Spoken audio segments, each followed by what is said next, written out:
Sí, buenas tardes ah, vamos a esperar, se está conectando el maestro Humberto.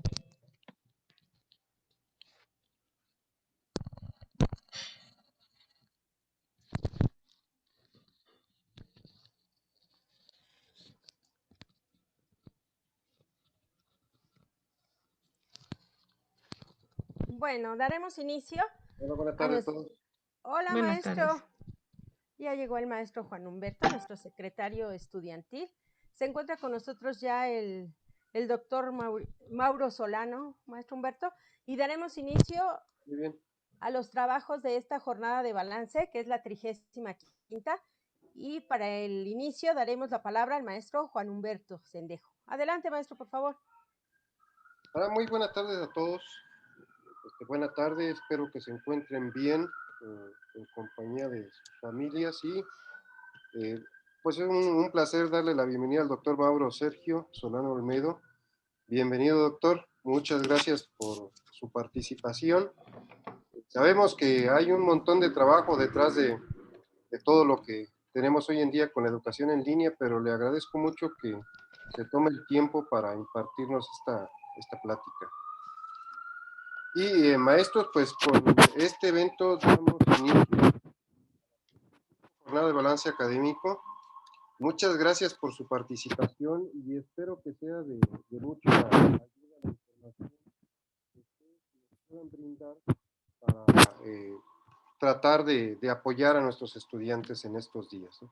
Sabemos que es difícil la conectividad tanto para ellos como para nosotros y que el incremento de trabajo ha sido a más del doble o el triple en algunas ocasiones para lo que estábamos acostumbrados a trabajar en línea.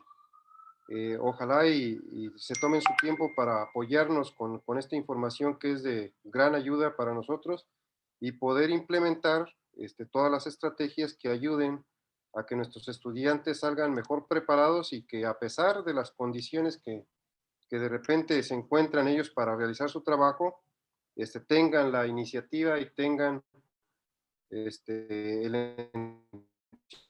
ir trabajando como hasta ahora lo hemos venido realizando. Muchas gracias a todos, buena tarde. Doctor Mauro, gracias de nuevo por la participación. Gracias, maestro Humberto. Bueno, daré pie a leer la semblanza del doctor.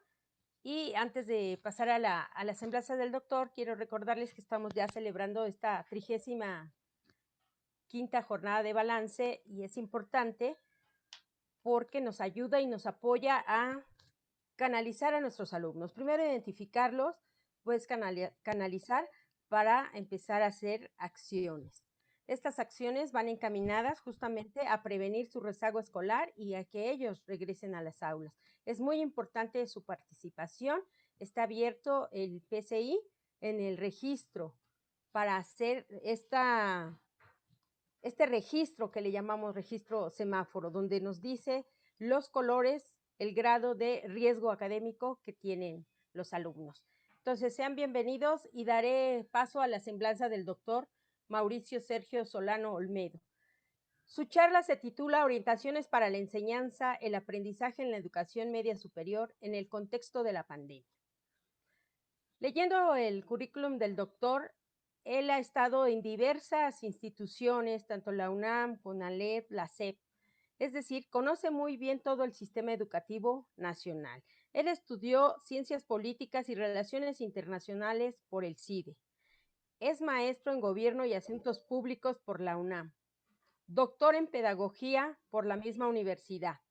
Se ha desempeñado como secretario general del Colegio de Bachilleres. Secretario académico de MADEMS de la UNAM.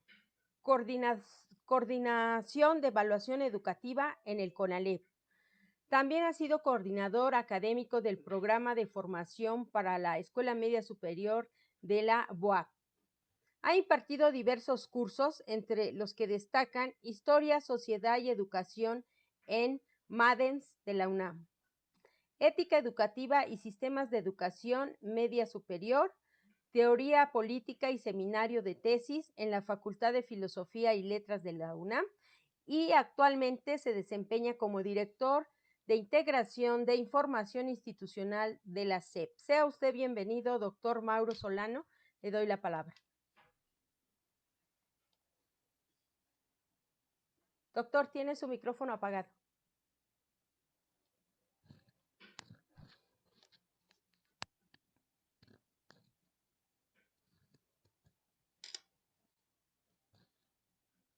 Adelante, doctor. ¿Sí me oyen? Sí, ahora sí ya. Buenas tardes, pues muchísimas gracias por la presentación. Estoy muy agradecido con todos ustedes por este espacio que me brindan. Agradezco mucho las palabras del maestro Humberto, de la maestra Edith, maestra Graciela, también muchas gracias.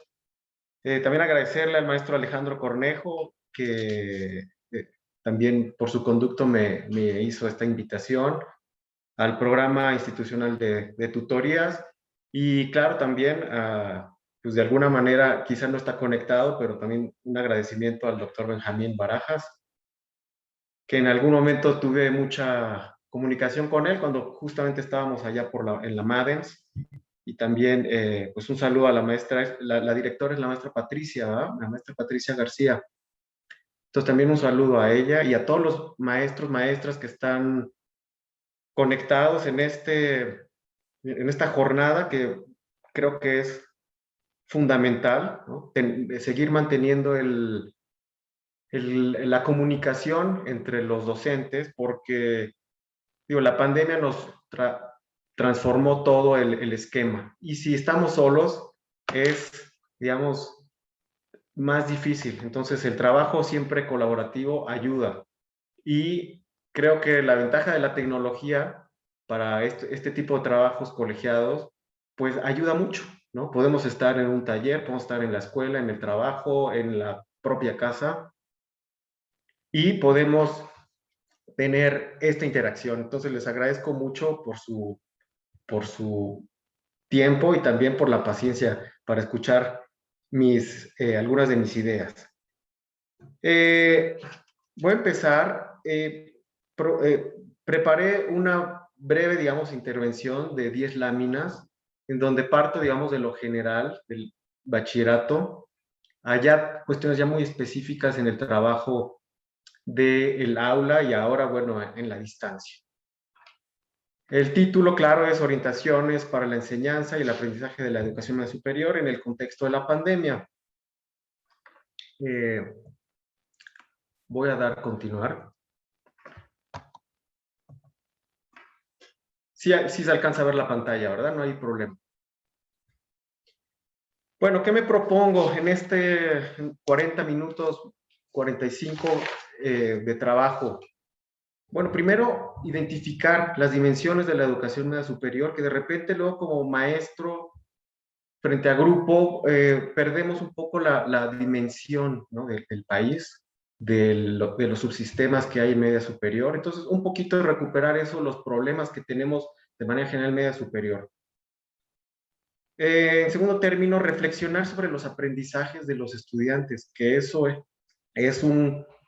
parece como una cuestión obvia, ¿no?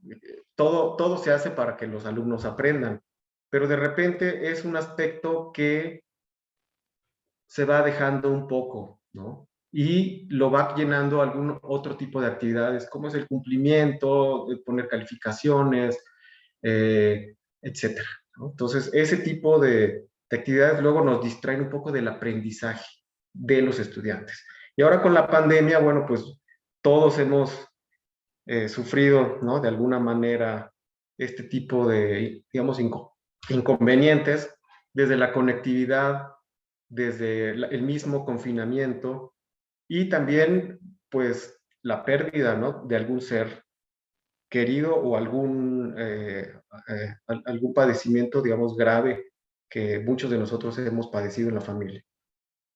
El tercer punto que quiero tratar es identificar las dificultades que como docentes tenemos para dar seguimiento a los estudiantes. Eso seguramente a lo mejor me voy a quedar corto porque hay infinidades de experiencias ahora en este año. ¿Y cómo ha sido esta, transición, ¿no? De lo presencial a el trabajo a la distancia. El siguiente punto que voy a mencionar es las estrategias para el seguimiento. ¿Qué podemos hacer para el trabajo, digamos, docente, para dar un mejor seguimiento a nuestros alumnos y asegurarnos que sí tengan aquellos logros, aquellos conocimientos, aquellas habilidades que estamos tratando de lograr con ellos? Entonces, paso número que es el 1, 2, 3, 4, el 5, visualizar también el regreso a clases presenciales. Ya llevamos un año y claro, la tecnología nos ha venido muy bien a muchos de nosotros, pero sí es momento también de reflexionar qué resultados tenemos y cómo le estamos, digamos, cómo estamos abordando, ¿no?, el uso de la tecnología para que los alumnos logren realmente los aprendizajes. Y una vez que ya tengamos, esperemos todos que sea pronto, ¿no?, el regreso a las aulas y tener ese contacto cotidiano, pues, ¿qué vamos a mantener? ¿Qué nos sirve? ¿Qué podemos incluso mejorar, ¿no?, de esta formación y educación a la distancia? Y también propiciar una nueva relación o una relación diferente entre estudiantes y profesores, que eso es también parte de lo que yo siempre he, pues, buscado, ¿no? Buscar una relación quizá más horizontal entre la relación profesor-alumno y no tan jerárquica, que eso es una característica, digamos, propia del sistema de educación media superior en general del país. Entonces, eso como a grandes rasgos, digo, son temas que en cada uno a lo mejor nos podríamos llevar mucho tiempo, pero creo que lo podemos abordar de manera rápida en estos 45 minutos. Voy a empezar con las dimensiones, muy brevemente, las dimensiones y los retos de la educación media superior. Puse algunos datos muy generales, ¿no? Entonces, estamos hablando de un país que tiene poco más de 5,5 millones de estudiantes de media superior. Eso de repente, bueno, contrasta con los subsistemas, ¿no?, de la UNAM, que quizá anda por ahí de los 90,000, ¿no? Disculpen la falta de precisión, pero es de los más grandes, ¿no?, con la Universidad de Guadalajara también, que quizá rebasa los 100,000 estudiantes de media superior. Docentes, más de 400,000 en todo el país. Y también tenemos una gran diversidad de subsistemas. Ya no pongo todos, pero bueno, ahí predomina mucho el bachillerato propedéutico, universitario, pero tenemos también el bachillerato tecnológico y también en su momento el bivalente, ¿no?, combinar lo técnico y lo tecnológico con lo propedéutico. Y en cada uno de ellos es, curiosamente, aunque cada uno de repente tiene su propio mundo y su propia dimensión, comparten muchos de los problemas que aquí estoy mencionando. Obviamente son algunos. Si mencionamos algunos, los problemas en la media superior, quizá no nos alcanza toda la mañana, ¿no?, para tratarlos. Selecciono algunos que creo que son importantes para la plática del día de hoy. Fragmentación curricular. Esto no es nuevo, lo hemos tenido ya desde hace mucho tiempo, en donde las materias muchas veces van funcionando paralelamente y no se tocan. Entonces, hay una formación en donde el estudiante tiene que integrar, digámoslo así, todo el aprendizaje, ¿no? Entonces, estudias matemáticas, estudias física, química, y bueno, todo lo tienes que integrar tú. Batallamos, digamos, para que haya una mayor coherencia en el currículo. Entonces, eso es un problema estructural, no solamente está presente en la UNAM, está, creo, en todos los subsistemas de media superior. Otro problema, la vinculación con la educación básica y superior. Nuestro sistema está jalado a la educación básica, ¿no? La educación media en nuestro país, pues, está parte en la secundaria y está hacia la educación básica. No está integrado a la educación media superior. Entonces, todavía sobrevive el modelo que está en Prepa 2, ¿no? En donde existe el primer año y hasta el sexto año. Pero todavía en la preparatoria, le pregunta a uno de los estudiantes ¿en qué año vas? Y contestan, voy en cuarto, ¿no? Voy en quinto, voy en sexto. Pensando eso en 1, 2, 3, como un bloque. En muchos países la educación media superior es de 5 años, de 6 años. En nuestro país, pues es de 3, pensando que la secundaria está jalada a la educación básica, lo cual para mí creo que es un problema porque tendría que tener mayor coherencia, ¿no? La educación media superior, y además un muchacho o muchacha cuando entra a la secundaria, pues ya lleva materias de física, química, biología, las mismas que en el bachillerato. Entonces tendría que haber mayor integración con la educación secundaria. El trabajo colegiado, bueno, es uno de los problemas. Hay infinidad, digamos, de limitaciones para que el trabajo docente colegiado se realice presencialmente. Entonces, una de ellas es la contratación de los profesores, el esquema en el que se encuentran por horas, tiempo completo, profesores que tienen que estar en un plantel y luego tienen que ir a otro o a otra institución. Y eso lo complica, ¿no? Por no hablar quizá de las remuneraciones, etcétera. Otro problema que también ha estado ahí presente es que el bachillerato se ha caracterizado muchas veces por una orientación memorística, donde los contenidos, donde los temas tienen una fuerza muy fuerte. Y entonces, el mismo contenido es el que, digamos, es valioso por sí mismo. Y eso va ligado con la falta de pertinencia también, que de repente no hay una conexión, digamos, como real con el mundo que viven los estudiantes. Entonces, siempre es típico y es común escuchar, bueno, ¿y esto para qué me va a servir? Uno se lo hace como estudiante, ¿no? Bueno, ¿y de qué me sirven las derivadas? ¿Y de qué me sirven las integrales? ¿O de qué me sirve hacer un balanceo de una ecuación en química? Eso es algo que está presente más o menos, digo, en nuestro sistema educativo.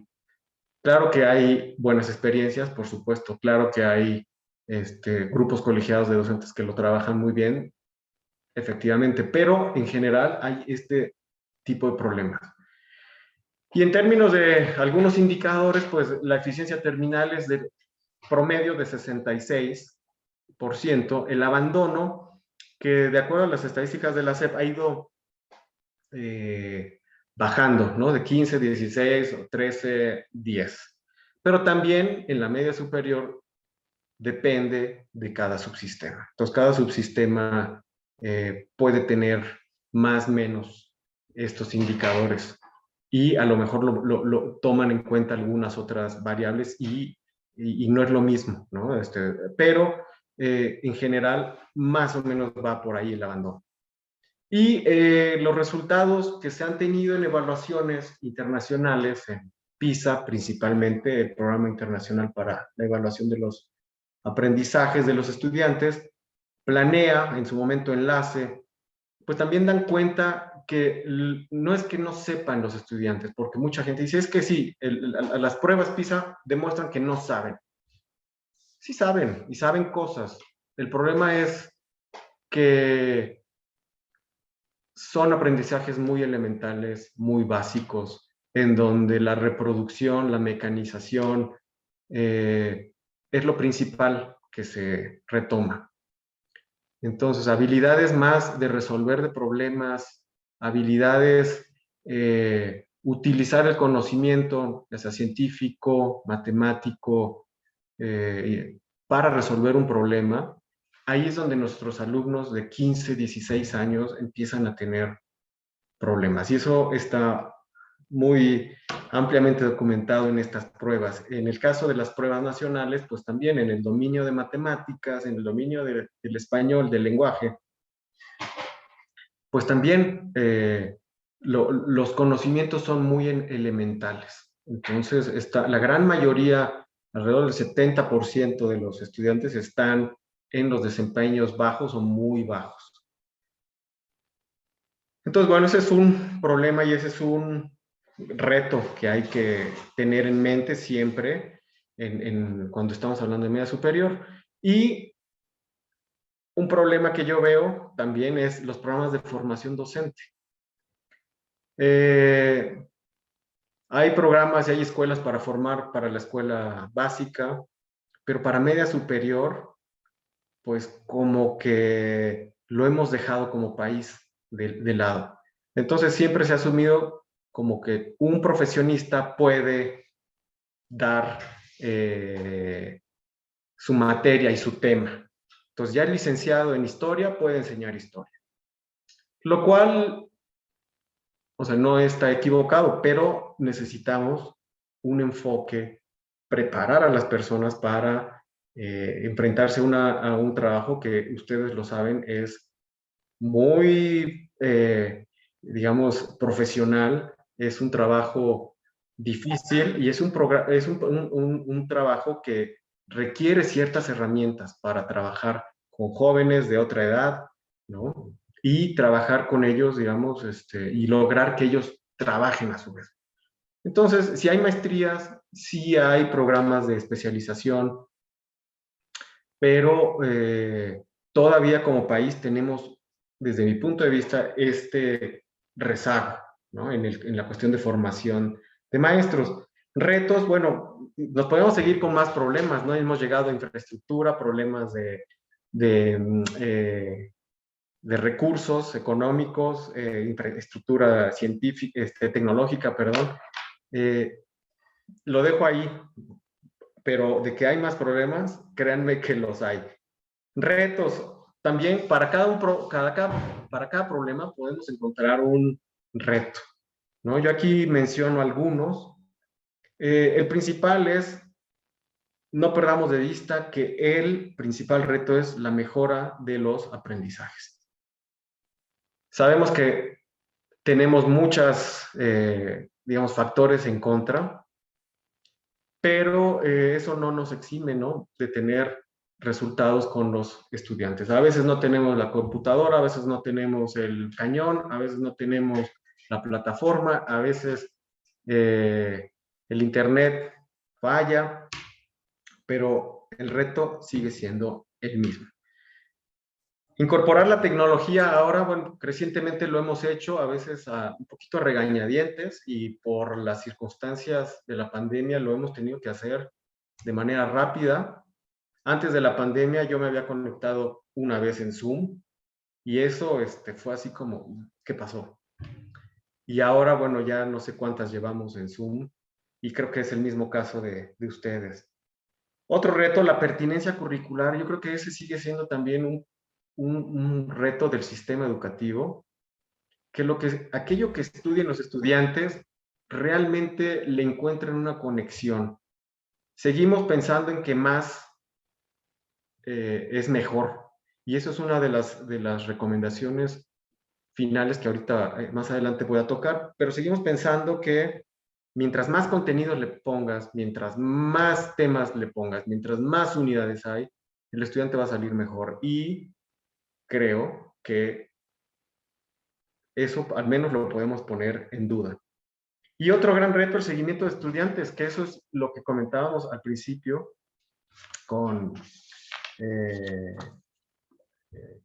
porque es un aspecto que es difícil darle seguimiento teniéndolos, digamos, en un espacio físico y presencial. Ahora, en un espacio virtual es más complicado.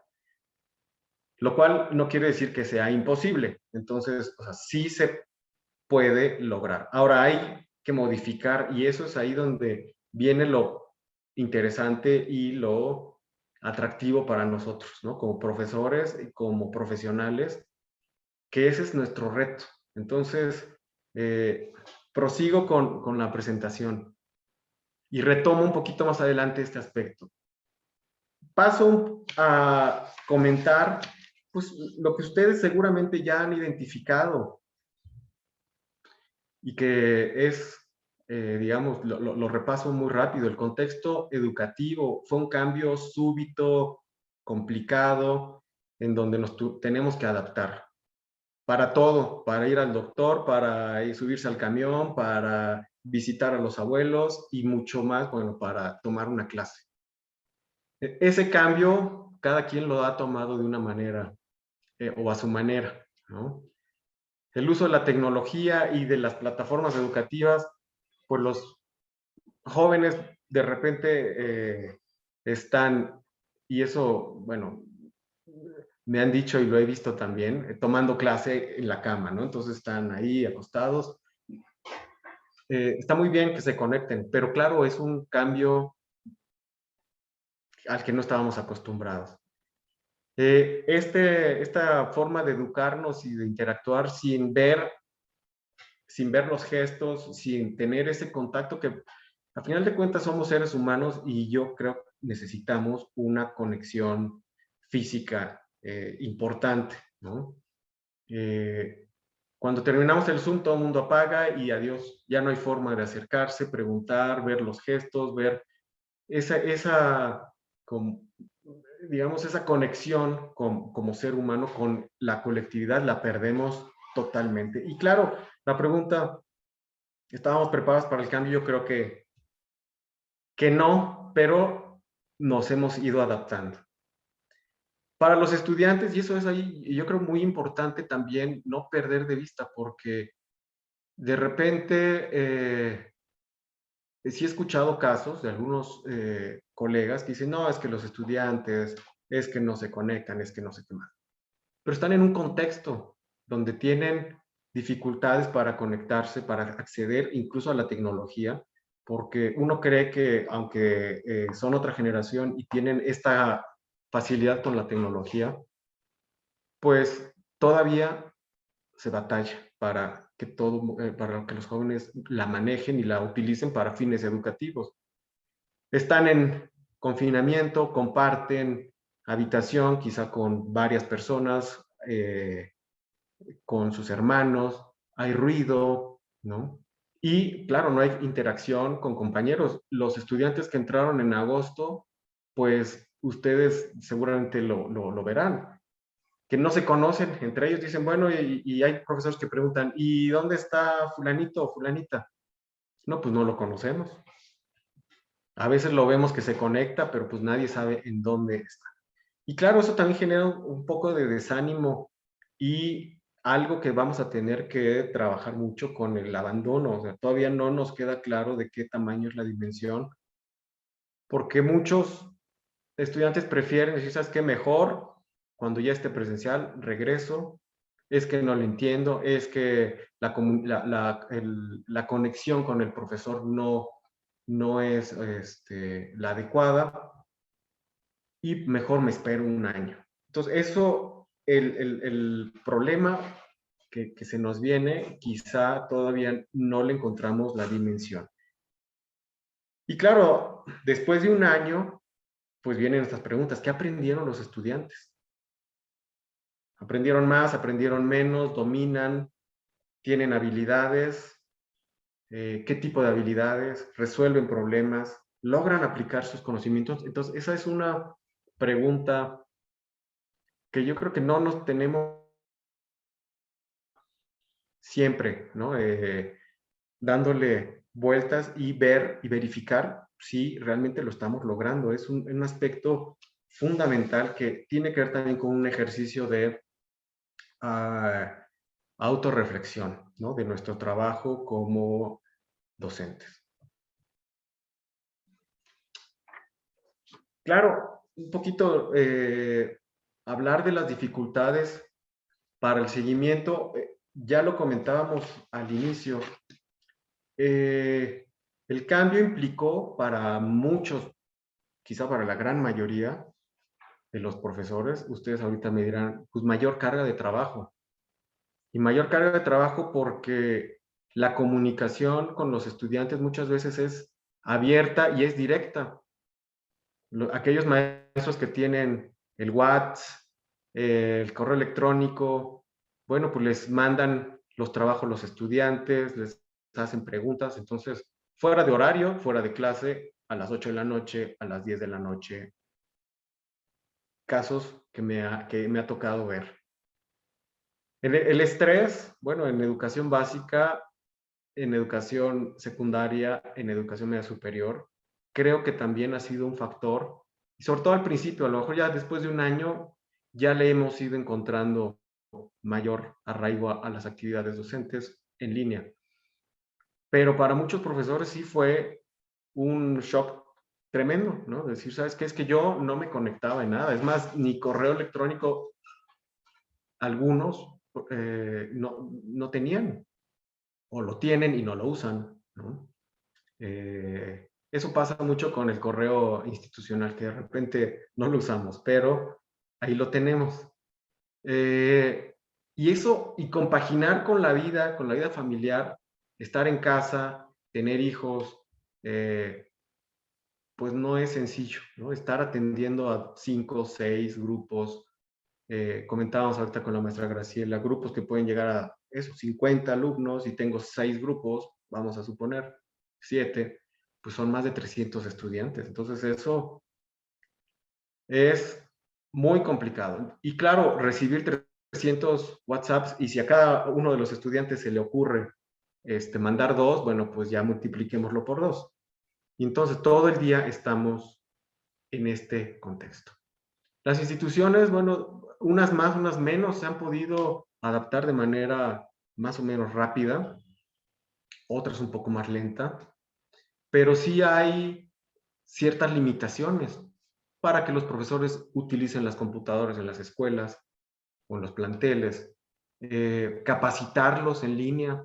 De repente, pues suena fácil, pero es toda una, digamos, estructura que hay que tener para que los maestros se familiaricen, usen y le saquen el mayor provecho a la tecnología. El personal de apoyo a veces no está disponible, hay rigidez en las plataformas de evaluación y a veces, claro, hay respuestas institucionales tardías y esto pasa y pasó en todo el mundo, ¿no? Y pasa en México, no es la excepción. En nuestro trabajo académico también considero que de repente este cambio nos agarró tan rápido que el trabajo académico muchas veces, vamos a llamarle de una manera como tradicional, nos viene a, digamos, como a plantear otra forma, pero la misma inercia nos lleva a seguir haciendo énfasis en el contenido, en lo que yo le llamo la evaluación basada en el cumplimiento, que no está mal que los estudiantes cumplan, pero de repente ese es el punto central, ¿no? De que los alumnos vayan entregando las tareas, que vayan, digamos, avanzando como en una línea recta de lo que tienen que cumplir. Y el aprendizaje de repente por ahí aparece. Pero el cumplimiento lo estamos propiciando a veces sin darnos cuenta, nada más. Entonces, si se conectó, si participó, si entregó o envió la reseña, el resumen, la actividad, digamos, la tarea que le dejamos, ¿no? Entonces, si hay una presión y también la misma estructura de las instituciones nos presiona como maestros a cumplir con con las evaluaciones, por ejemplo, ¿no? Entonces, tienes que evaluar, bueno, pues con lo que hay y vámonos. A veces hay flexibilidad para decir, bueno, sí, lo puedo dejar y está pendiente. Pero entonces ahí viene un choque, viene un poco el choque, el cambio, y entre que queremos cambiar y entre que no cambiamos y entre que seguimos entre, digamos, un poco lo tradicional y lo innovador. Aquí lo importante de todo esto es darnos cuenta que dentro de la innovación tenemos un margen de maniobra muy, muy grande y nosotros somos los que podemos ir modificando y cambiando eso.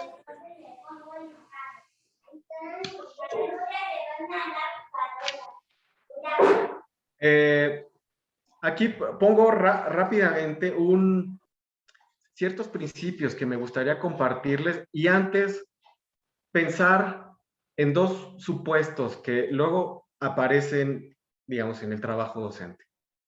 Digamos, un caso extremo es el que está a la izquierda, ¿no? El caso negativo, y un caso positivo también es extremo a la derecha. Entonces, pensemos en dónde nos ubicamos cada quien con nuestra experiencia. Entonces, el caso extremo es, bueno, mis estudiantes no se conectan, no hacen los ejercicios, los entregan tarde, no realizan las lecturas, reprueban los exámenes, no realizan tareas, no prenden la cámara y un etcétera. Y el caso positivo, bueno, es todo lo contrario, que probablemente estemos casi todos por ahí. Se conectan, hacen los ejercicios, los entregan, los realizan bien, realizan las lecturas, entregan reportes, etcétera, ¿no? Claro, entre estos dos polos opuestos suceden cientos o miles quizá de combinaciones, en donde quizá incluso hasta un estudiante que en una materia hace todo bien y avanza y todo, y en otra no. En donde quizá en matemáticas entrega todos los reportes, todas las ecuaciones, las gráficas, todo, pero en historia no. Bueno, este tipo de trabajo colegiado que ustedes realizan, justamente yo creo que también tiene que tocar esto. ¿Y qué estamos haciendo? De manera individual y de manera colectiva. Y preguntarnos, ¿qué estoy haciendo bien como profesor? Un poco de autocrítica de repente no nos viene no nos viene mal. ¿Qué requiero mejorar? Y tejer un poquito más fino, porque de repente nos quedamos en ese nivel y entonces, incluso, bueno, yo creo que a todos nos ha pasado cuando uno les dice a los estudiantes, pero es que les dije que tenían que hacer un resumen y me hicieron, no sé, un ensayo, por decir algo, ¿no? Bueno, ojalá todos fuera así. Pero entonces sucede que a lo mejor las instrucciones no son claras. Sucede que a lo mejor el material que yo le estoy dejando a los estudiantes, sucede que a lo mejor no es el más adecuado.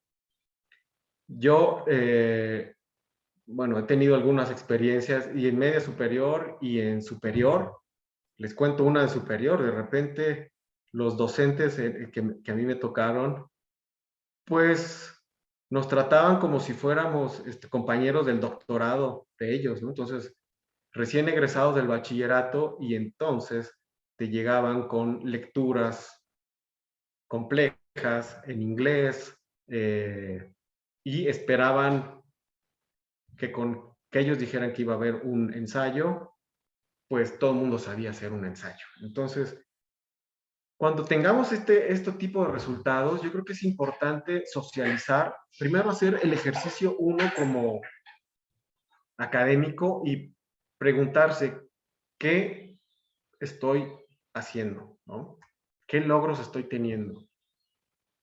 Y después, de manera colegiada, compartirlo con los compañeros. Si sucede lo mismo, si tienen el mismo problema o no. Y ahí yo creo que hay una gama de posibilidades maravillosas, ¿no? El trabajo docente es muy, muy rico y la experiencia que se toma, eso sí, bueno, con los años también y claro, con la formación, pues nos ilumina, ¿no? Entonces hay profesores que ya lo han resuelto y a veces no tenemos que estarnos, digamos, rompiendo el cerebro para encontrar la solución cuando hay compañeros que ya lo tienen. Entonces, digamos, vamos avanzando, ¿no? En este sentido, en la media superior, los problemas, la pandemia, estos mismos problemas con la pandemia, ahí siguen los problemas de la media superior, ahí los traemos, el de eficiencia, el del abandono, el de los aprendizajes, ahí los tenemos. Están a lo mejor un poco, digo yo, adormilados, ¿no? Porque comentaba el maestro Gilberto Guevara Niebla tiene, en su libro, la catástrofe silenciosa. Entonces, de repente la educación va avanzando y nos damos cuenta tarde de los problemas. Entonces, ahí tenemos un problema silencioso y ahí lo vamos arrastrando. Estrategias docentes que creo que pueden funcionar y seguramente muchas de ustedes las están aplicando. Yo parto de un principio que se los comentaba al inicio, en el que menos es más. Yo estoy convencido que si propiciamos que los estudiantes se focalicen en el dominio de un tema, invariablemente, posiblemente se van a acercar a los demás temas, contenidos, sin que lo tengamos que enfatizar de una manera muy fuerte. Y quizá en las áreas de ciencias sociales se resuelve de una manera más natural. Ahí entra mucho el criterio de uno como docente, de pensar que si tenemos un programa, supongamos, de historia, en donde abarca si es historia universal, de la revolución industrial a, no sé, a la década de los 80 del siglo pasado, digo, claro, son, digamos, 200 años, ¿no? Entonces, y avanzar en un semestre todo ese, digamos, conocimiento, pues claro, o sea, se resume luego a veces en flashazos, ¿no? En que el estudiante va aprendiendo pedacitos y lecturas de aquí, de allá, y no logra profundizar en un tema. Entonces, en mi experiencia creo que es muy, digamos, saludable que los estudiantes puedan profundizar y uno como profesor pueda darles esas opciones, es decir, a ver, ¿te interesó el tema, no sé, de la formación de los estados nacionales? Muy bien. ¿Y te interesó el tema de la formación del Estado Nacional en Italia? Pues métete en ese tema y nos presentas y nos haces un trabajo. Claro, el trabajo con los mismos principios y orientaciones que todos los demás, pero tú te vas a meter en este tema. Entonces está muy bien, ¿no? ¿Qué es lo que yo le llamo, digamos, como aprendizaje envolvente? Porque si tú te metes a estudiar los estados nacionales o el Estado Nacional, la formación del Estado Nacional en Italia, digo, este ejemplo se me ocurre ahorita, ¿no? Pues te vas a tener que meter a la formación de los estados nacionales en Europa para entender un poquito, ubicar, y a lo mejor te vas a tener que meter también en Alemania. Y entonces de ahí, pues tu aprendizaje se va expandiendo, no nada más es saber un poquito de un tema, ¿no? Entonces, y eso pues te da una visión diferente de cómo inicia quizá el siglo XX, ¿no? Ya con la formación de estados nacionales en Europa. Otro principio, como profesor, tenemos que tener muy en claro la extensión, la pertinencia, la claridad de la estructura de las lecturas que les damos.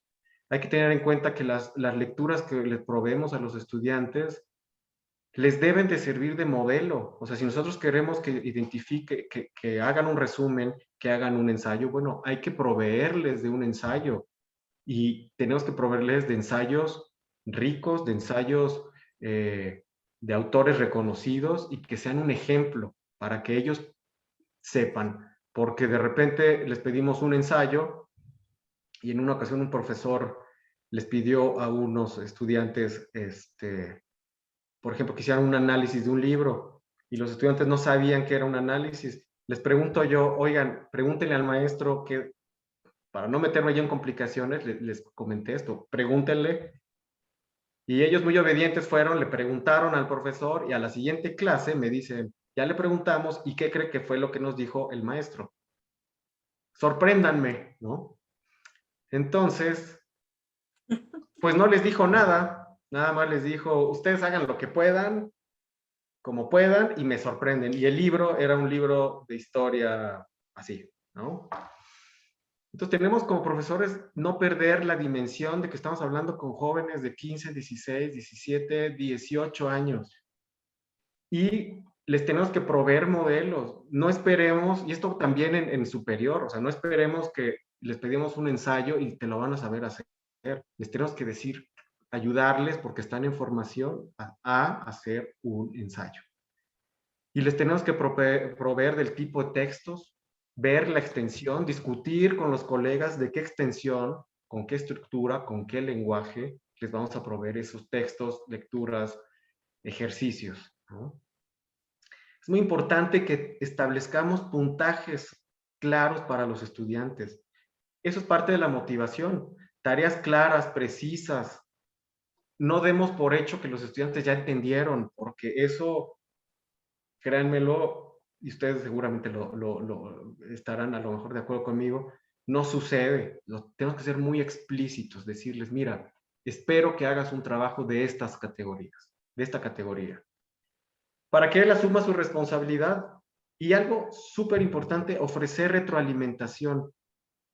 Tenemos que pedir, si les vamos a pedir una tarea, es tarea que sí vamos a revisar, porque si les vamos a pedir tareas que no revisamos, nosotros mismos estamos contribuyendo a, digamos, a esta fragmentación. Y les pongo un ejemplo, una maestra en en el colegio de bachilleres, voy a decir nada más en dónde, pero una maestra les pedía 14, tenía 14 formas de evaluar a los estudiantes, con 14 cosas les evaluaba.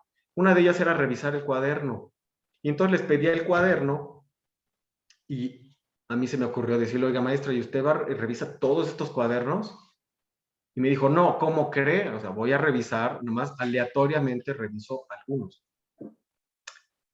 Entonces, claro, dentro de una lógica, pues podría aplicarse y decir, bueno, pues sí, pero en realidad es mucho trabajo, es mucho esfuerzo y luego no lo revisamos y no le damos retroalimentación a los estudiantes. Entonces, eso es algo muy importante.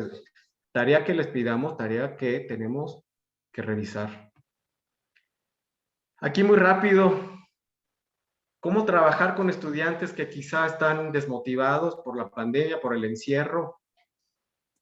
Esto lo retomo del maestro Carlos Zarzar, fue también profesor del CCH ya algunos años, creo que fue de los, digamos, de la generación de los 70s, en los 80, pero viene muy a colación, ¿no? Lo que estamos viviendo y muy independientemente de lo de la pandemia y la distancia. Algo muy importante que me gustaría resaltar, aceptar a los alumnos como son y tratarlos como personas. De repente pensamos que no pueden leer, de repente pensamos que no pueden opinar, de repente pensamos que, bueno, como no va para biología, pues ya que haga cualquier cosa, ¿no? Y como no van a ser científicos, entonces pues que me entreguen tal cosa, así nomás, ¿no? Y como no van a ser historiadores, pues bueno, nomás con que medio lean por aquí. Recordamos que el bachillerato es, digamos, para muchos, la última instancia, una formación, no solamente para la vida profesional, sino para la vida y la convivencia y el desarrollo de ellos como adultos. Entonces aquí aquí pongo algunas estrategias, algunas de ellas seguramente ustedes las han retomado. Y en la pandemia es posible hacerlo, ¿no? Si ellos ven que cuando nos conectamos estamos motivados, estamos interesados en que ellos aprendan, estamos interesados en darles más lecturas, más ejercicios, en mantener una disposición abierta, bueno, ellos lo perciben, ellos están en una edad en donde eso es lo que necesitan. Entonces, bueno, no está por demás, ¿no? Este tipo de recomendaciones que yo creo que se pueden seguir de manera más o menos fácil. Algo ya voy cerrando, ¿no? El futuro, el mensaje que quiero decir, el futuro es hoy, o sea, ya no es para, mañana voy a tomar el curso y mañana voy a tomar, me voy a capacitar, no, ya es ahorita. Es nuestra responsabilidad. Ser profesor implica tener respuestas a los problemas que encontramos con el aprendizaje de los estudiantes. Implica mucho creérnosla y tener autonomía para decir, va por aquí, tenemos que trabajar tales habilidades, tales temas. Esta colaboración que ustedes hacen, bueno, yo celebro que se haga, ¿no? Porque es una forma de ir formándose en servicio.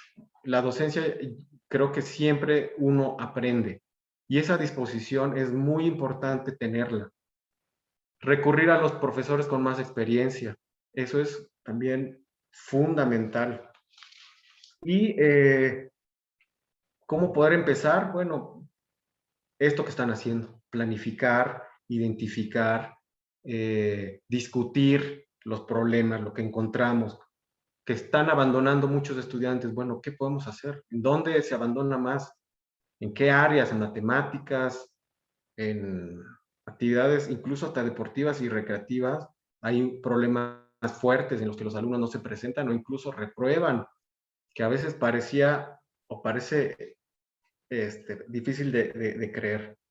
Y la retroalimentación con los estudiantes es fundamental. En la distancia presencial, ahora en la distancia es algo que tenemos que hacer prácticamente sí o sí. Y cierro, bueno, nos viene un regreso pronto, no sabemos, quizá pueden ser meses, esperemos, ¿no? Porque para el próximo ciclo posiblemente se reactiven las actividades. Y 4 preguntas que las dejo a su consideración.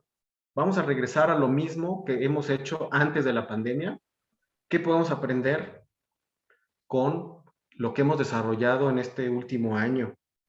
¿Cómo vamos a seguir trabajando la tecnología y cómo vamos a seguir vinculando a los estudiantes en las plataformas? Las plataformas que tenemos son adecuadas, son flexibles, son amigables para los profesores, para los estudiantes. Indiscutiblemente creo que tenemos que cambiar nuestra relación con los estudiantes. Me ha tocado ver casos en los, profesores que, incluso se llegan a deprimir porque dicen, es que no se conectan, estoy conectado y nadie enseña su rostro, ni siquiera la foto, ¿no? Bueno, es parte del trabajo, ¿no? Y tenemos que sobreponernos a eso y hacer todos los días una invitación a que los estudiantes encuentren en nosotros, digamos, como un reflejo de lo que se puede hacer, de lo que necesitan aprender y generar estudiantes que no se conformen nada más con que ya tomé clase. Ah, bueno, es que ya pasé, ya participé, ya me desconecté. No, o sea, el futuro de ellos no va a ser así y el futuro es va a ser más duro. Para nuestras generaciones ha sido duro, creo que para ellos va a ser más. Y pues claro, tenemos que mejorar el aprendizaje seguramente en un modelo híbrido en donde se ponen lecturas y ejercicios en línea, se evalúa en línea, se asiste a clases no para ver qué el maestro, qué te enseña, sino a ver qué aporto yo, ¿no? Muchas veces se habla de esto, el aula invertida. Bueno, es el momento de lograrlo y de que una comunidad como la de ustedes en el Plantel Oriente lo puedan ya ir incorporando. Entonces, bueno, ya pasaron 45 minutos, creo que hasta ahí le dejo. Pues les agradezco mucho que tengan esta paciencia para escucharme y pues estoy atento también a lo que sigue. Muchas gracias. Muchas gracias, doctor Mauro Solano. Pues vimos todo un recorrido que nos presentó el doctor en su charla, identificando algunas de las dimensiones de la educación media superior. Estos retos y problemas nos deja mucho que pensar y mucho camino también que tenemos que recorrer nosotros los profesores SHeros. Reflexionar también sobre los aprendizajes de nuestros estudiantes durante esta pandemia que ha venido pues a cambiar todo. Tal vez haremos una combinación de un modelo híbrido y todos anhelamos pues nuestro modelo presencial. Pero en ese modelo presencial, tal vez ya en este regreso, estaremos reincorporando nuevamente pues esta combinación del modelo híbrido. Al hablar de las dificultades docentes y dar este seguimiento a nuestros estudiantes, es una tarea un poquito complicada porque no hay que perder esta dimensión. Algo que también hay que resaltar es la manera en cómo nosotros dejamos esas actividades a los alumnos, qué tipo de información, cómo lo llevamos a que cumpla con el aprendizaje, cómo damos esta planificación, cómo identificamos, ser muy precisos realmente en lo que queremos de ellos. Y parece que el futuro está un poquito pues difícil, pero no incierto, y que lo que nuestro alumno nos va a aportar en esta aula invertida, pues va a ser de mucho aprendizaje para él y relevancia para nosotros. Bueno, ahora quiero pasar, si la maestra Zairi me hace favor, de leer algunos de los comentarios que nos dejaron en el chat los profesores, o alguna pregunta que le quieran hacer al doctor Mauro. Adelante, por favor. Bien, de manera general, pues se agradece la participación, la presencia del doctor en este espacio. Quizá si gustan, profesores, levantar la mano o anotar alguna pregunta en el chat con toda confianza. Y quizá también, maestro, si pudiera eh, compartirnos si se ha diseñado alguna forma de recomendar la retroalimentación con los alumnos. Digo, nos comentó que la retroalimentación es importante, pero ¿cómo los profesores, de manera muy general, podríamos verificar que esto ha sido adecuado o recibido por nuestros alumnos? Gracias, maestro. Ok.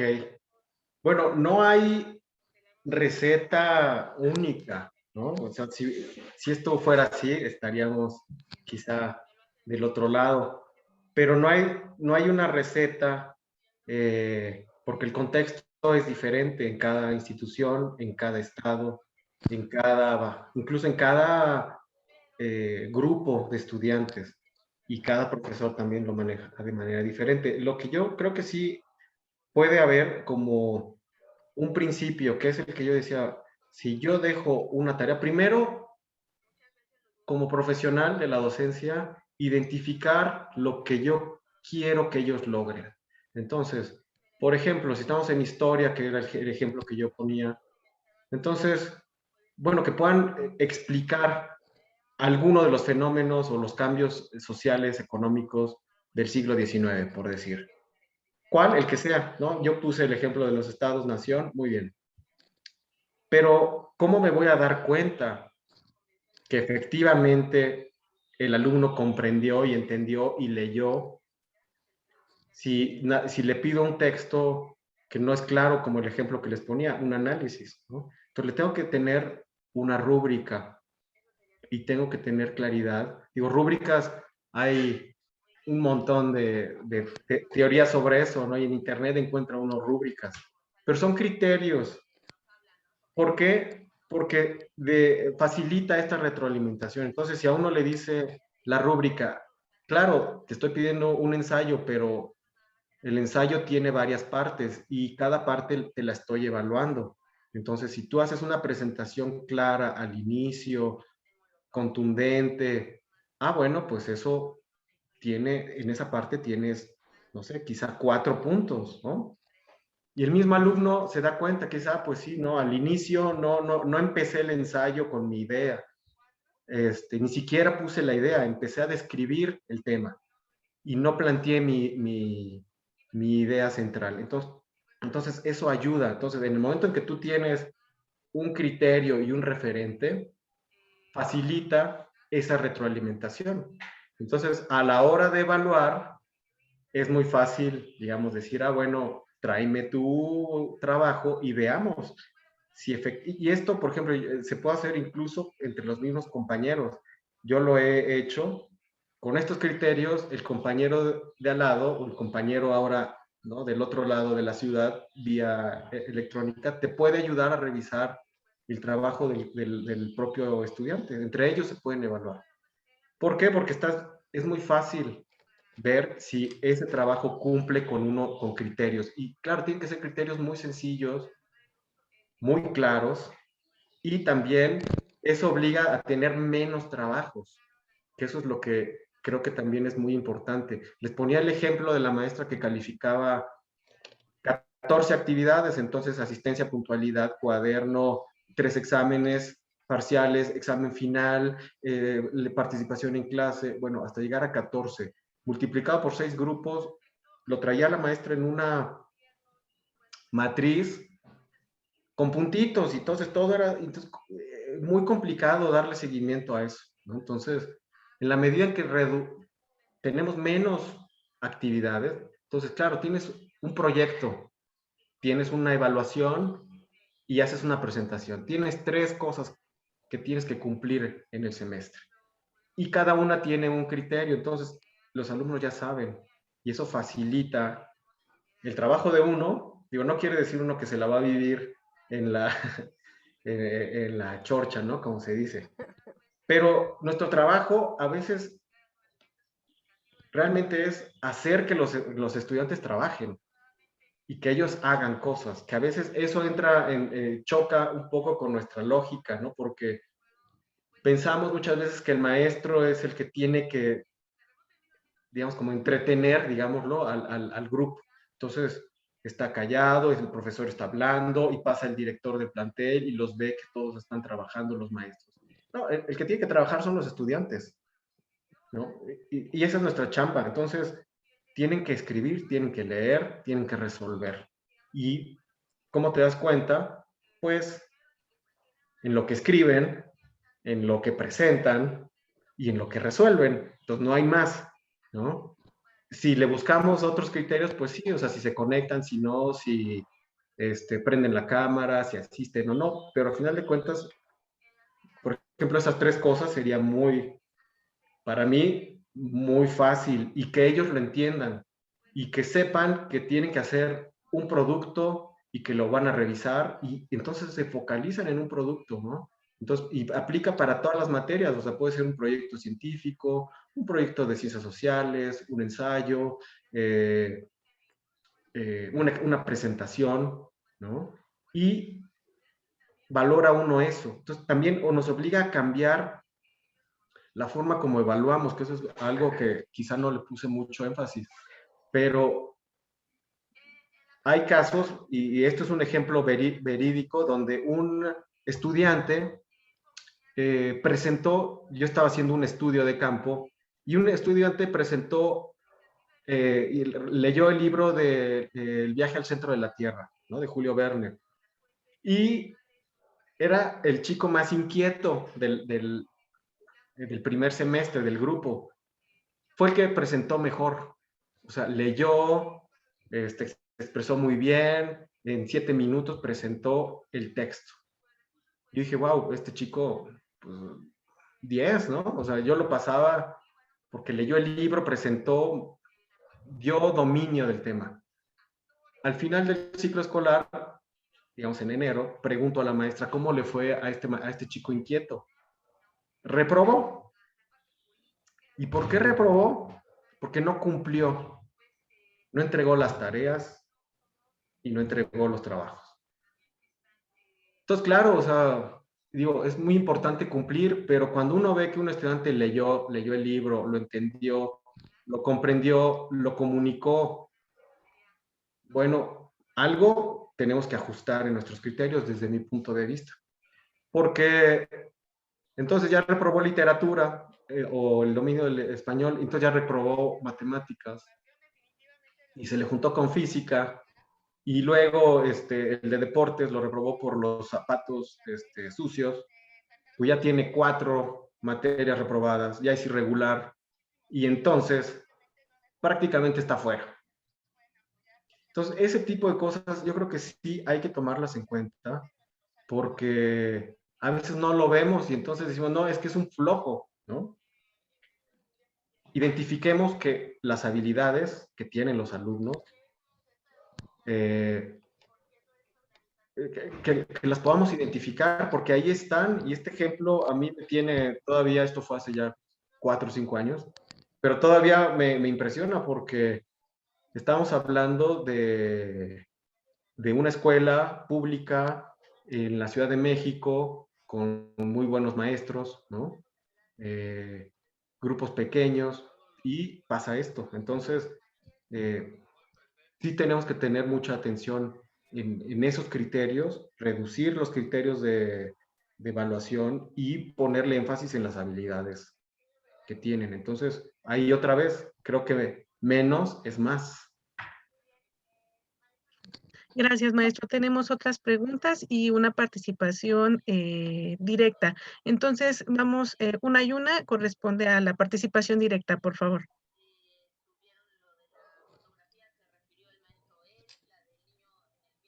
Adelante, maestra Loa. Hola, buenas tardes. Bueno, antes que nada agradecer por, digamos, brindarnos estos espacios donde podemos entre iguales compartir tanto nuestras experiencias como nuestras dudas, y ir acompañados como pues de un especialista siempre es mucho más benéfico. Y retomando un poco lo que mencionabas justo en este último momento, creo que sí es un reto en muchos sentidos esto de la docencia, sobre todo a nivel bachillerato, cuando los profesores casi siempre venimos de una formación universitaria, pero no de una formación pedagógica. Entonces, este puente entre el conocimiento lo tengo ahora, cómo lo transmito, ¿no? Es uno de los retos fundamentales, pero luego el otro viene justo el de la evaluación, ¿no? Cómo encontrar el punto intermedio entre el conocimiento y las habilidades, el reconocimiento de uno y el reconocimiento del otro. Efectivamente, creo que existen muchas teorías y existen muchos materiales para poder ir generando un esquema personal, pero al final es la experiencia, ¿no? Tanto en términos de una experiencia con respecto al contenido de nuestra materia, que en particular está buscando determinados objetivos, hasta las condiciones, digamos, circunstanciales o atmosféricas, en este caso, por ejemplo, la distancia, ¿no? Esta situación de aislamiento, ¿no? Donde para los jóvenes es fundamental en esta etapa de su vida la socialización de las ideas, de los problemas. El trabajo se ha convertido pues en un reto, ¿no? Que no solamente tiene que ver con llevar contenidos y metodologías al estudiante, sino también acompañamiento ante circunstancias que implican la depresión, la angustia y todo esto, ¿no?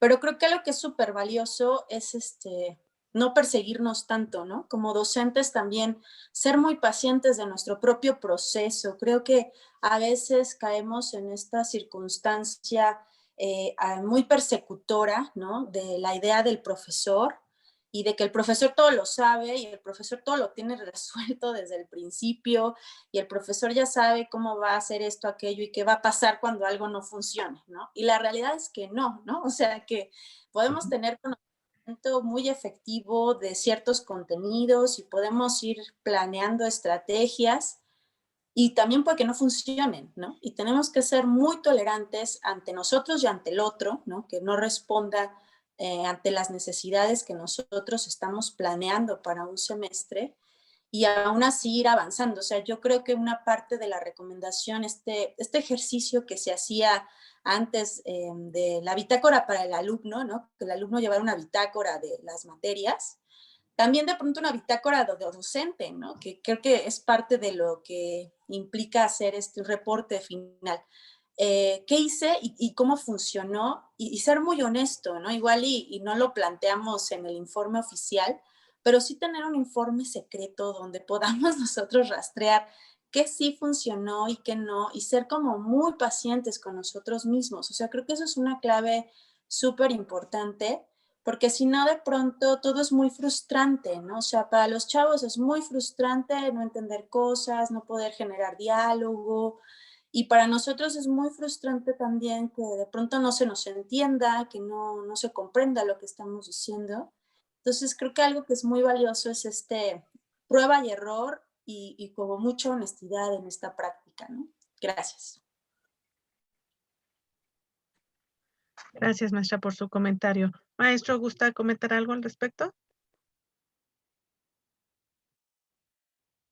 Sí, yo estoy de acuerdo y lo comentaba al inicio, ser profesor es una profesión muy, digamos, de las más nobles, pero también es muy difícil, porque estamos tratando con personas.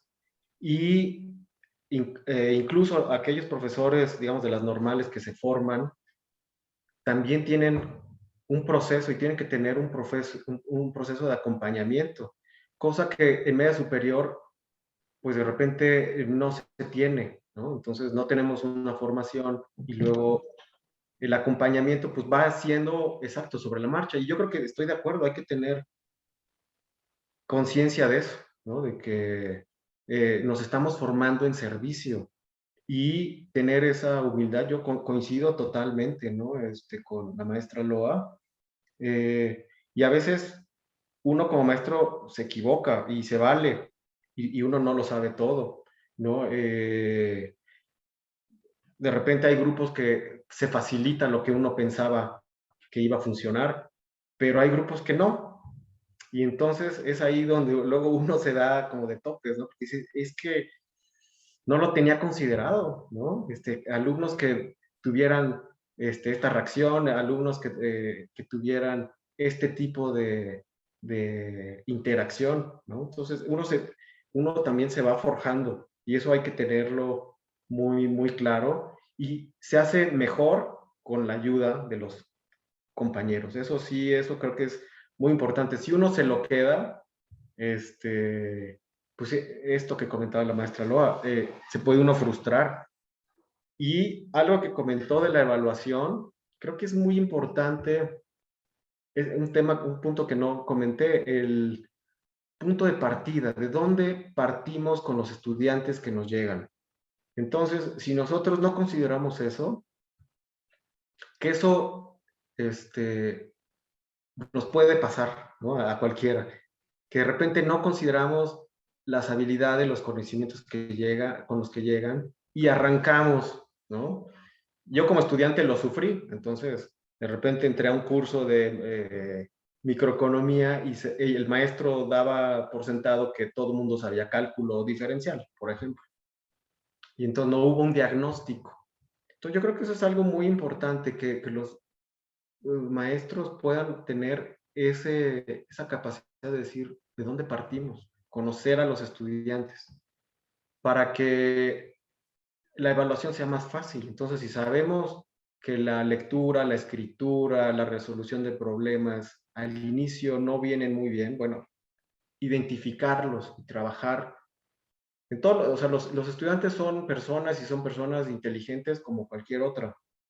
El problema es que a veces las experiencias son diferentes y eso a veces nos cuesta, como docentes, digo, a mí me ha pasado identificarlos, ¿no? Ver que hay personas que tienen otro nivel de dominio, conocimientos, unos más, unos menos, y eso es también nuestro trabajo, ¿no? Ver cómo integramos grupos en los que los estudiantes puedan trabajar y compartir también lo que saben. Eso me parece muy importante. A nivel institucional también sería adecuado que todo, ¿no? A nivel nacional, pues las instituciones tuviéramos diagnósticos de cómo llegan los estudiantes, no para fastidiar a nadie, no para molestar a nadie, perdón la palabra, pero sí para mejorar los desempeños de ellos, ¿no? Y también para que nuestro trabajo sea más efectivo.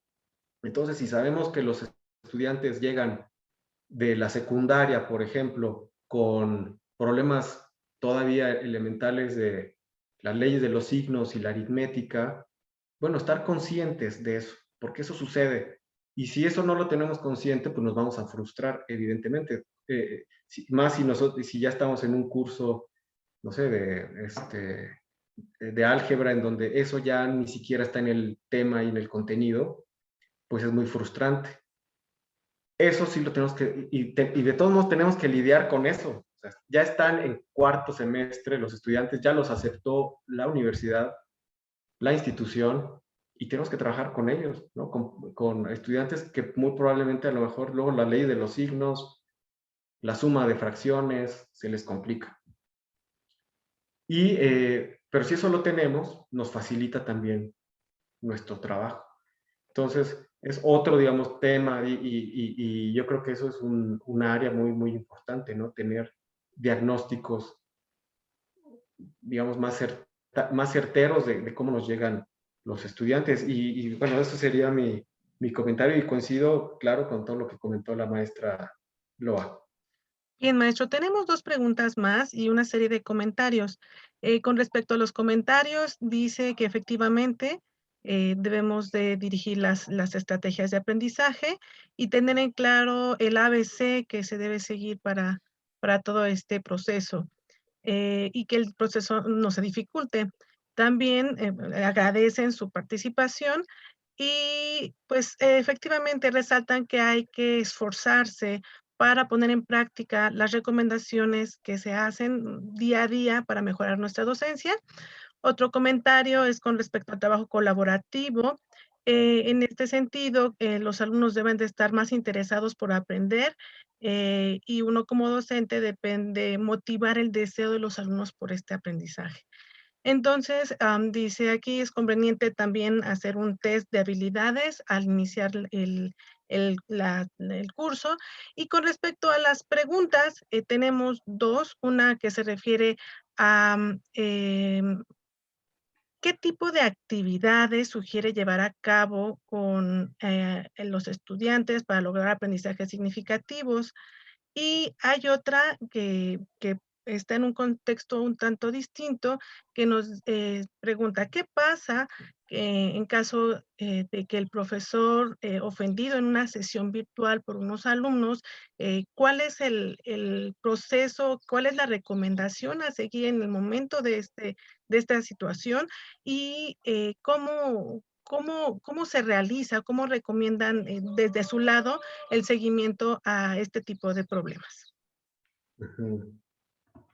Ok, bueno, las actividades de aprendizaje significativo pueden partir de muchos lados, insisto, o sea, no hay una receta, ¿no? Y depende de la materia, la asignatura. Entonces, puede facilitarse mucho cuando del contexto actual vinculamos algo con un suceso, digamos, histórico, ¿no? Por ejemplo, no sé, se me ocurre, hoy es 18 de marzo, expropiación petrolera, y actualmente estamos en el debate de una reforma energética. Por ejemplo, en la materia de quizás sociología o de problemas socioeconómicos de México, podamos partir de ahí, ¿no? Donde decimos, bueno, ustedes han oído de esto, ¿qué opinarían? Aquí hay una lectura, aquí hay un ejemplo. De repente es bueno crear un desequilibrio en los estudiantes. Digamos, como llaman algunos desequilibrio, como desequilibrio cognitivo, ¿no? Donde les suelta uno una afirmación como un reto para que los estudiantes digan, a ver, no, pero no es así. Ah, bueno, entonces explícame cómo es, ¿no? ¿Qué has escuchado? ¿Qué has leído? A partir de eso, ¿qué te parece si nos vamos a leer este artículo de, no sé, del Colegio de México sobre el periodo de la expropiación petrolera? Cárdenas, ¿no? A ver, si han oído de Cárdenas, quién es, qué hizo. Entonces vas vinculando un poco, ¿no? A lo mejor encontrar la forma de establecer una pregunta que tenga que ver, ¿qué tiene que ver, ¿no? La expropiación petrolera con la actual reforma. O sea, el brinco es cuántico, ¿no? Irnos de los 30 al 2021. Pero generas esa movilización de recursos en donde el estudiante tiene que voltear y decir, a ver, me está pidiendo esto, pero tengo que leer acá y tengo que leer acá. Entonces, yo creo que depende mucho también, por eso lo que les comentaba de esa capacidad de creatividad e innovación de los maestros, que la verdad creo que está, ¿no? Y ustedes seguramente lo hacen. Y si no, digo, hay colegas que lo hacen, y si no se te había ocurrido a ti, pues lo puedes compartir con otro colega, decir, oye, mira, a mí me funcionó esto, ¿no? Eso creo que es fundamental, ¿no? Ahora, no hay receta, insisto, ¿no? Y eso requiere, claro, tiempo y planeación. ¿Cómo llegarle a jóvenes que de repente no están involucrados en leer el periódico y seguir lo que pasa con la reforma energética, por ejemplo, ¿no? Pero entonces hay que invitarlos y decir, esto es importante, ¿por qué? Porque es donde vives, es donde estás, es donde tú en un futuro a lo mejor no tan lejano vas a tomar decisiones y tú probablemente vas a manejar y vas a incidir en eso, entonces tienes que saber, o sea, no nada más es un pretexto para que el maestro te califique, ¿no? Es para que tú en algún momento puedas saber de dónde viene. Entonces yo creo que ese es parte del asunto, ¿no? De que los estudiantes digan, ah, qué flojera estudiar la expropiación petrolera. No, no es flojera, o sea, te identificas más en el entorno y sabes, en algún momento puedes opinar y en algún otro momento hasta tomar una decisión. Ahora, ¿qué pasa con un profesor que ha sido ofendido? Digamos, esto en presencial o a distancia ha ocurrido. Yo creo que uno como profesor tiene que tener esa distancia, ¿no? Primero, mucho respeto con los estudiantes. Se les puede hablar de tú, pero siempre con un respeto muy, muy marcado. Y yo creo que uno como profesor no puede caer en lo que a veces, digo, ahora se ha hecho muy común, bueno, no muy común, pero se ha viralizado algunos casos en donde hay confrontamiento, ¿no? Entre profesores, alumnos y se dicen cosas.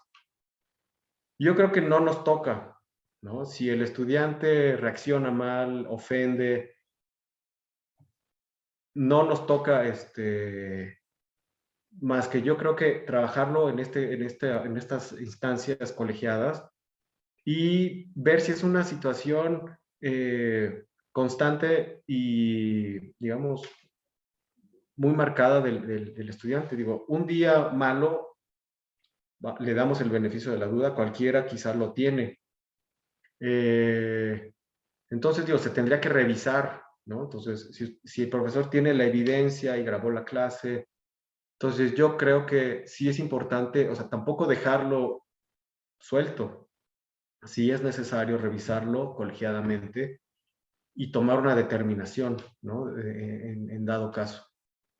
Porque entrar a un debate así, tú a tú con un estudiante, creo que no le ayuda ni al estudiante ni al profesor, ¿no? Entonces, y nos distrae de la tarea que tenemos con los demás estudiantes. Entonces, yo creo que eso es lo que procedería, ¿no? A grandes rasgos. Bien, bueno, Ajá. pues hasta ahorita esas son todas las participaciones y preguntas. A esta Graciela le cedo la palabra. Gracias, maestra Zairi. Pues aquí algunas reflexiones que nos deja el doctor Mauro Solano.